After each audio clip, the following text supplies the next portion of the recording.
My stepdaughter exposed my wife's double life. She's taking my side. Life has a way of blindsiding you when you least expect it. One moment everything feels normal, and the next your world crumbles like a house of cards.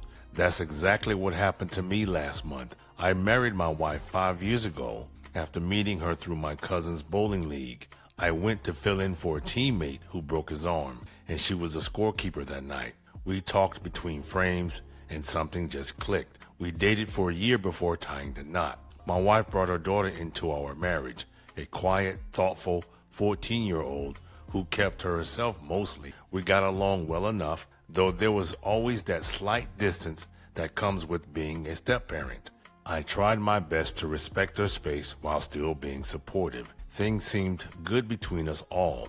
We had dinner together most nights, took vacations to the beach each summer, and generally lived a peaceful life in our home. I worked as an electrician and my wife managed a clothing store. Normal, everyday stuff. The first crack appeared on a late Thursday. I remember because I had the day off and was fixing the kitchen sink when my stepdaughter came home early from school. She looked upset, her backpack clutched tight against her chest. "Everything okay?" I asked, sliding out from under the sink. She hesitated in the doorway.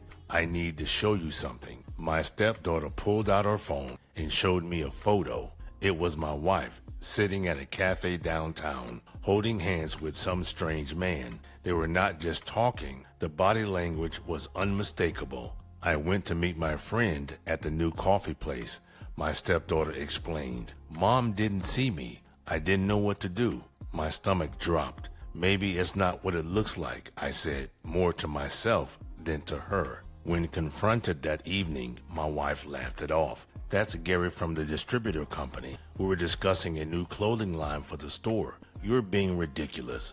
I wanted to believe her. The alternative was too painful to consider. But my stepdaughter wasn't convinced. "She's lying," she told me later that night. "I watched them for 15 minutes before taking that picture. They were kissing. The next few days were tense. My wife acted normal. Too normal, maybe. My stepdaughter became increasingly withdrawn, and I found myself caught in the middle, wanting to trust my wife, but unable to dismiss what my stepdaughter had seen. I started noticing things, phone calls that seemed to quickly end when I got near her, late nights at the clothing store for inventory and new perfume, small changes that might mean nothing alone, but together painted a concerning picture. My stepdaughter avoided her mother, speaking only when necessary. The tension in our house was thick enough to cut with a knife. "I know you don't want to believe me," my stepdaughter said one afternoon while her mother was at work, "but I wouldn't make this up. I wouldn't do that to you." Looking into her eyes, I knew she was telling the truth, and that's when I realized I needed to find out exactly what was happening in my marriage. I never imagined I'd be the kind of person who checked up on his wife. Yet, there I was, driving past the clothing store after hours to see if her car was still there. It wasn't. According to her text, she was working late. My stepdaughter became my unlikely ally. She told me she has a business dinner tonight. She informed me over breakfast one morning, but I overheard her on the phone making plans to meet at Lakeside Park. I felt sick. Lakeside Park was where we had family picnics in the summer. That evening, I told my wife I had to work late on an emergency call. Instead, I parked near the park entrance and waited. 20 minutes later, her car pulled in. She checked her makeup in the rearview mirror before getting out, smoothing her dress in a way she hadn't done for me in months. A blue sedan arrived shortly after. A man got out. They hugged for too long before walking toward the lake, his hand resting on the small of her back. I wanted to confront them right there, but something held me back. I needed to understand how deep this went. Was it a fling or something worse? The next day, my stepdaughter placed a folded piece of paper on the kitchen counter while I made coffee. I found this in her desk drawer when I was looking for staples. It was a handwritten note. "Missing you already. Last weekend was perfect. Can't wait until we can stop hiding. M." "There's more," my stepdaughter said. "I think she's been taking money from your accounts, but I am not sure." I checked our banking app and saw there were no transactions that looked suspicious. Why are you doing all of this? I asked my stepdaughter. She looked down at her hands. Because you're the only dad I've ever known, and she's doing to you what she did to my real dad. That hit me like a freight train. My wife had always said her first marriage ended because her ex was controlling and jealous. Now I wondered if there was another side to that story. I still needed definitive proof, something my wife couldn't explain away. That weekend, she claimed to be visiting her sister 2 towns over. I called her sister on a pretext. She had no idea my wife was supposed to be visiting. When I hung up, my stepdaughter was standing in the doorway. She's at the new motel off Highway 16, she said. I installed a tracking app on her phone last week. I stared at her, shocked by both her actions and my own willingness to use this information. You don't have to go, she added, but I thought you should know. I grabbed my keys. The 20-minute drive to the motel gave me too much time to think.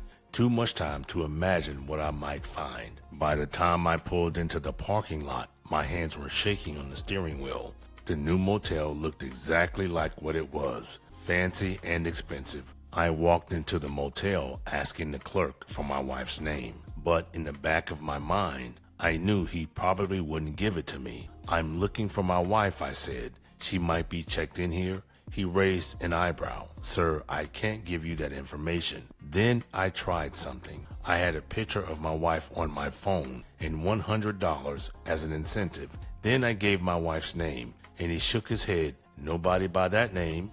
Of course, she wouldn't use her real name. Oh, then he wrote on a piece of paper, the lady in 14. Then he made this motion across his lips, like keeping our mouths shut. Then I shook his hand. Every few weeks, the words echoed in my head as I walked down the hallway to room 14. I stood outside the door for what felt like forever, hearing muffled voices inside. I knocked. The voices went silent. Then footsteps approached. Who is it? It's me.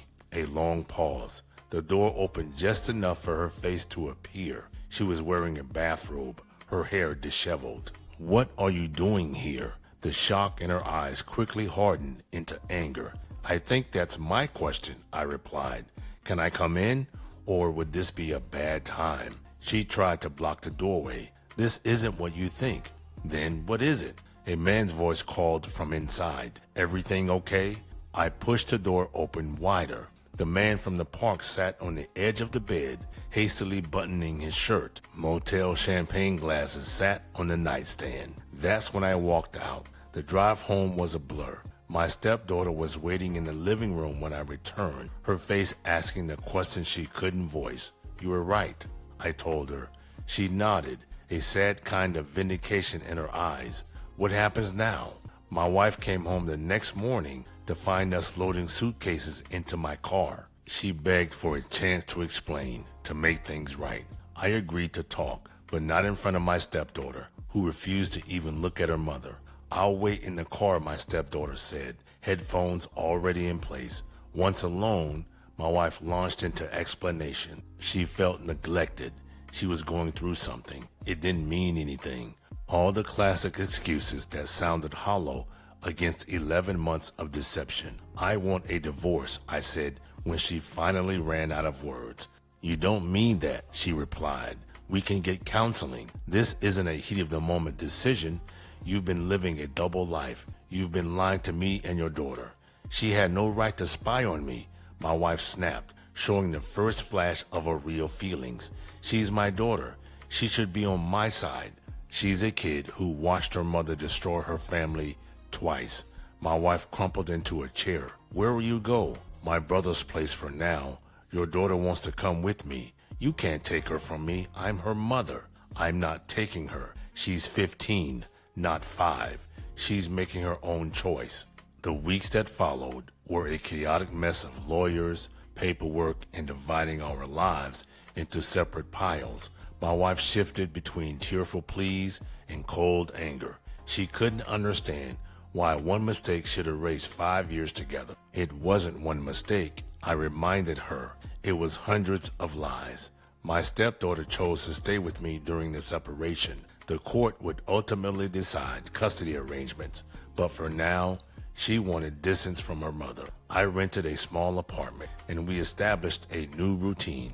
It wasn't perfect, but it was honest. 3 months after that night at the motel, my lawyer called with news. My wife had agreed to the divorce terms. No more fighting, no more delay tactics. Why the sudden change? I asked. Her boyfriend bought a house, my lawyer explained. She's moving in with him, the man from the motel, the one worth destroying our marriage for. Part of me hoped they'd be happy together, if only for my stepdaughter's sake. Another part of me didn't care anymore. That evening, my stepdaughter and I ordered pizza and watched bad sci-fi movies like we did every Friday. During a quiet moment between films, she spoke without looking at me. Are you okay? About the divorce being final soon? I'm getting there, I answered truthfully. What about you? She considered this.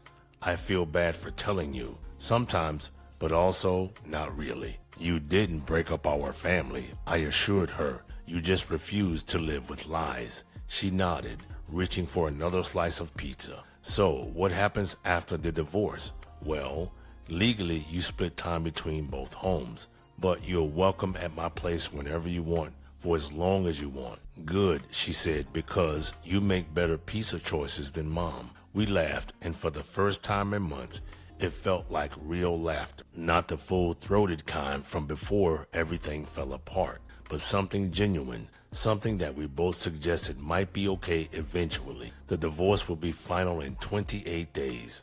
I wasn't counting, not anymore. What mattered now was moving forward, building something new from the wreckage of what came before. And somehow, unexpectedly, I wasn't doing it alone. Now, after narrating that story, the guy at the motel is not allowed to give out names of guests. What he did was a violation of that woman's privacy, even though he didn't give her name. If something happened at that motel that involved the police, he would have been in big trouble.